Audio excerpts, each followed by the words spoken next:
Benfish catering এর খাবার দাবার আদৌ কি ভালো হবে? ঠিক এই প্রশ্নটা নিয়েই সেজে গুজে চলে গেলাম বেনফিশ ক্যাটারিং এর একটা অনুষ্ঠানে।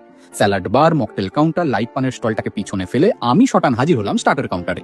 ভেজ স্টার্টারে ছিল কর্ন চিজ ক্রকেট আর দাহিকে শোলে, আর নন ভেজ স্টার্টারে ছিল Parsi chicken cutlet and Benfish special fish finger. Dahi শোলেটা বেশ ভালো খেতে, তবে ক্রকেটটা অন্য লেভেলের।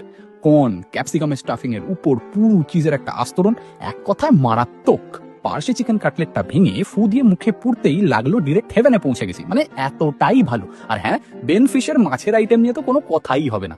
মেন কোর্সের দিকে এগিয়ে দেখি ফ্রেশ গালাউটি কাবাব আর উল্টা তাওয়া পরাঠা তো আছেই, তা বাদেও fish Gordon blue, piece pulao, chicken ডাক বাংলো, মাটন রোগান জোশ, এরকম প্রচুর আইটেম আছে মশাই। ওদের এই গর্ডন ব্লু আইটেমটা এতটাই ভালো যে জোশিলা মাটনকে ইকুয়ালি টক্কর দিচ্ছিল। বাই দ্য ওয়ে, বেনফিশ ক্যাটারিংও করে, এটা আপনারা জানতেন? আমি তো জানতাম না। রিজনেবল বাজেটে রেপুটেড ব্র্যান্ডকে দিয়ে যারা কাজ করাতে চান তারা কিন্তু বেনফিশের কথা ভাবতেই পারেন।